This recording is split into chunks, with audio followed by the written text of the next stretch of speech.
Hello and welcome to a day in 15 minutes UPSC Prelims Daily Current Affairs by Neo IAS. So today on 2nd January 2020, our topics for discussion are Mobile Aided Node Identifier, then Political Parties Registration Tracking Management System, Swachh Survey League 2020, Gemini, Bstar Rating System and Tipeshwar Wildlife Sanctuary. So coming to a first topic, that is Mobile Aided Node Identifier. Okay, the news is that the RBI developed a new app called Mobile Aided Node Identifier, and it helps the visually impaired persons in identifying the currency notes. Okay, so this new application, as I said, it will help the visually impaired people to identify the denomination of the Indian bank notes of the Mahatma Gandhi series and also the Mahatma Gandhi new series. Okay, so this is by capturing the image of the notes placed in front of the mobile's rear camera.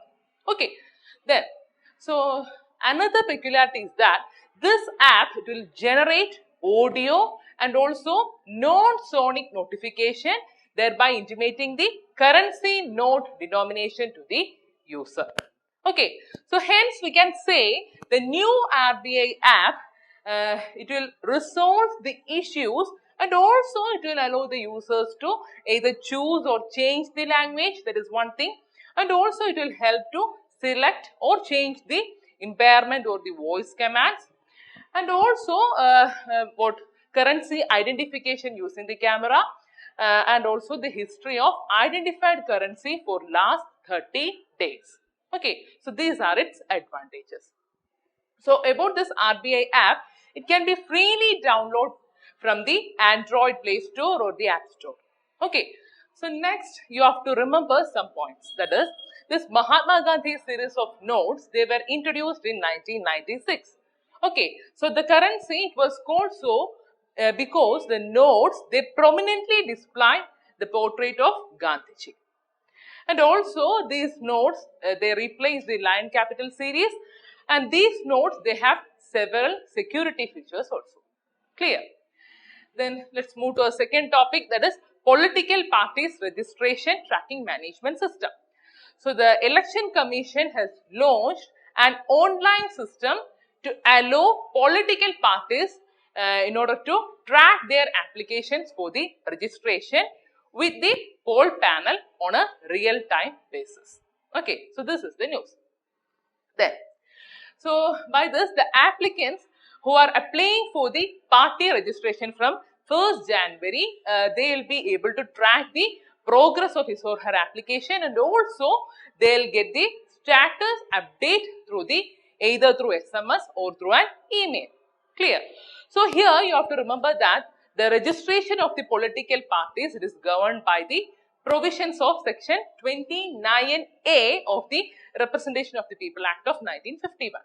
So under the section, a party has to submit an application to the Election Commission within 30 days of its formation. Clear?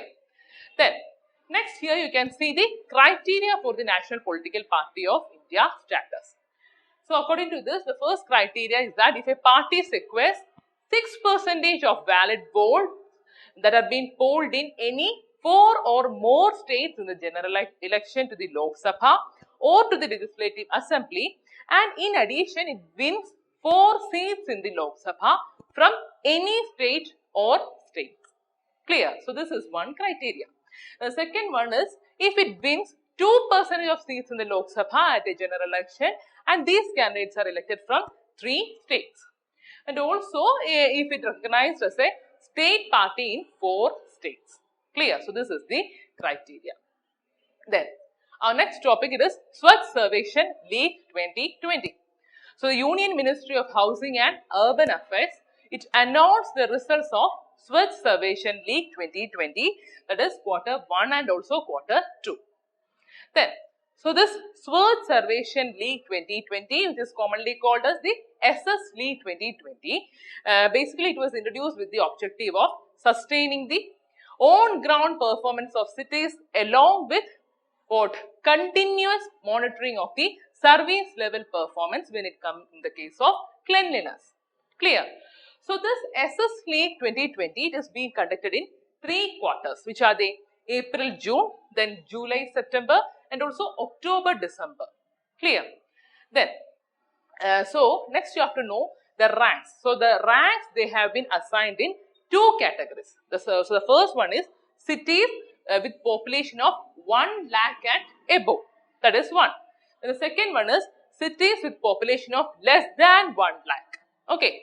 So the first one, that is cities with population of 1 lakh and above, another 2 subcategories is there. That is 1 to 10 lakh and also 10 lakh and above. And the second ranking, as I said, it is cities with population of less than 1 lakh. Clear?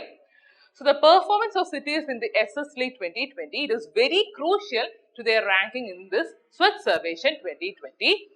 Why? Due to the 25% weightage of the quarterly assessment, which is to be included in the annual survey that is being scheduled to commence on 4 January till 31st January 2020. That is why it is very important. Clear? Then, next you have to know the important findings from Swachh Survey League 2020. So, in the category of 10 lakh plus population, I have already said. So, in that, Indore secured the first place. Okay. And following Indore, Bhopal and Surat, they are in the second and third places. Then in the category of population between 1 lakh and 10 lakh, Jamshedpur was in the first spot, following New Delhi and Kharagpur. Clear? Then next you have to know about Swachh Survey. So you all know it's basically it's a ranking that is what we can say, it's a ranking exercise taken up by the Government of India to assess rural and urban areas for their levels of cleanliness and also active implementation of Swachhata Mission initiative in a timely and also in a very good innovative manner. Clear? So the concerned ministry is the Union Ministry of Housing and Urban Affairs, that is the urban development. Then the Quality Council of India, that is the QCA, it has been commissioned the responsibility of carrying out the assessment. Clear? Then, so the process of ranking cities and towns of India on the basis of cleanliness, it was first conducted in 2016. Okay. So under that, it covers 73 cities. And the second and third edition of the survey, it was conducted in 2017 and 2018 respectively. Then the fourth edition, it covered approximately 4,237 cities in a record time of 28 days. And another speciality is that it was a fully digitalized, or we can say paperless survey. Then, so the fifth edition, that is the Swachh Survey 2020, it is the fifth edition of the annual urban cleanliness survey that is being conducted by the ministry. Clear? So the main objectives is what we can say, it aims to encourage large scale participation of the citizen in cleanliness drive, and also it aims to ensure sustainability of initiatives taken towards garbage free and also open defecation free cities. Clear? And also it aims to create awareness among all sections of the society regarding the importance of working together towards making towns as well as cities a better place to live in. Clear? So these are the basic objectives. So moving to our next topic, that is Gemini. So the news is that in the year-end review of 2019 Ministry of Earth Sciences, Ministry has launched a low-cost device named Gemini for ocean states forecast and mapping potential fishing zones. Clear? So this is the news. Then, so about Gemini, you know, it is Gaggan-enabled mariner's instrument for navigation and information. So it aims to disseminate emergency information, then communication on disaster warnings, then two things, that is the potential fishing zones and also ocean states forecast to the fishermen. Clear? So it was launched by the Indian National Center for Ocean Information Service and Airport Authority of India. So it utilizes the Gaggan satellite system to transmit information to the fishermen. Clear?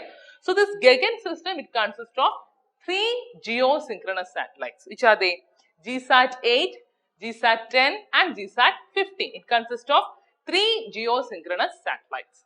Clear? So actually this Gemini, it's a portable device which receives data from Gagan satellite and it's sent to the user's cell phone. Clear? Then, so as I said, this Gemini app on the cell phone, it decodes the signals that are being sent from this Gemini device. And then it alerts the user on threats like cyclones, then high waves, strong winds, along with PFZ and search and also rescue mission. This is how it works. Fine. So next you have to know about potential fishing zones and ocean state forecast. So this potential fishing zones, you know that they are the places where possible fish shoals may be present. Clear? So we studied in geography that features like oceanic fronts, then meandering patterns, so they indicate the presence of fish. Clear? So the next term, it is ocean state forecast. So forecast on winds, waves, ocean currents, etc. It is called the ocean state forecast. Clear? Then, so next you have to know why this Gemini is taken. So due to the limited range of mobile networks and very high frequency system, so the formerly used information system was not able to communicate disaster warnings to the fishermen if and when they moved away from the coast beyond 10 to 12 kilometers. Clear? So the data coverage of Gemini, it covers the entire Indian Ocean full time, which help in information transformation to the fishermen far away from the coastal areas. That's why we are using this Gemini. Clear? And about next you have to know about Indian National Center for Ocean Information Service. So basically it's an autonomous organization of the Union government and it comes under the Ministry of Earth Sciences and it was established in 1999 and its headquarters, it is located in Hyderabad. Okay, so its mandate is to provide the best possible ocean information and advisory services to government agencies as well as society through a sustained ocean observation. Okay, fine. Then our next topic, it is Bstar rating system. So the news is that the pump set manufacturers, they will have to meet a revised set of guidelines starting from 1st January in order to get energy sufficiency, or we can say energy efficiency star rating that is being given by the Bureau of Energy Efficiency. Clear? So we know this, the Bureau of Energy Efficiency, it had announced the new standards a couple of months ago. Clear? So what is the concept of this Bstar rating? So the applicants, what we can say, it is rated on a scale of 5 for their energy efficiency.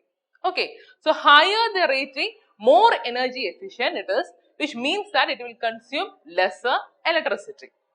So the star ratings, it start with 1, which is the lowest level or the least efficient, and it goes up to 5, which is the highest or the most efficient. Clear? So this star rating, it denotes the energy efficiency, and hence we can say it's not the it's not the yardstick of the overall product quality. Okay, simply it denotes the energy efficiency. So the star ratings, they are provided to all the major kind of appliances in the form of labels. Clear? Then, so the manufacturer, they are officially required to put these labels as per the standards and labeling program which has been introduced in 2006. Clear? So appliances, majority of the appliances which need to have an energy rating label mandatorily, they are shown here. They are the or color TV, then direct cool refrigerator, electric geyser, etc. Okay. Then next you have to know that there are 2 variants on this label, that is big label and a small label. So the big label, the big energy rating label, it is used for appliances with constant usage and consumes more electricity. It's very simple to understand. So these labels show additional information such as yearly energy consumption of the product, then brand name, product category, etc. Okay. So some of the examples are refrigerator, then air conditioner, washing machine, etc. So whereas a small label, they can be found in appliances which usually don't consume more energy. So products with a small label are ceiling fan, the tube light, etc. Clear? Then next you have to know about Bureau of Energy Efficiency. It's a statutory body set up under the Energy Conservation Act of 2001.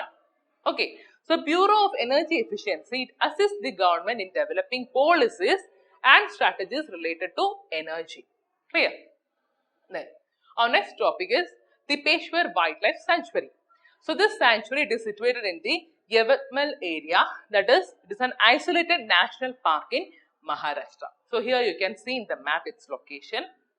So this Peshwar Wildlife Sanctuary, it is found or we can say the name is derived from the god's name Tipe. Okay, that is sited near the Tipeshwar village in the sanctuary area. So there are plenty of rivers such as Purna, Krishna, Bhima, Tapti, etc. Clear? There. So in the last class, I have given you two questions. So let's discuss the first one, that is the Ratapani Wildlife Sanctuary. It is located in which of the following state? So you know it is located in the Raisan district of Madhya Pradesh in Vindhya range in central India. Okay. So here in the map you can see its location. So your answer is A. Then your second question is, which of the following pass was recently named as Atal Pass? Okay. So you know the Rohtang tunnel connecting Manali, Himachal Pradesh with Leh, Ladakh and Jammu and Kashmir, it will now be known as Atal Tunnel or Atal Pass. Clear? So here you can see its location also. So your answer is D. Clear? So today you have got two questions. So the first question is, which state has topped the UN Sustainable Development Goals Index for 2019-20? And your options A. Uttar Pradesh, B. Karnataka, C. Kerala and D. Maharashtra. Then the second question is, which one of the following institution conducts Consumer Confidence Survey? Okay, so your options A. National Sample Survey Office, B. Ministry of Statistics and Program Implementation, then C. Ministry of Consumer Affairs and D. Reserve Bank. So guys, please find the answer for these two questions and please comment in the comment section. So I hope you enjoyed this session. So if you have any doubt, please comment in the comment section. Thank you so much. Like, share and subscribe to our channel for more videos. Follow our website neoiascap.com for the detailed content and monthly prelims digest. Also join our current affairs exclusive test series through the website. And finally, participate in the daily current affairs prelims infotainment quiz at our Telegram channel, that is Neo IAS Prelims, at 9:30 p.m. every day. Thank you.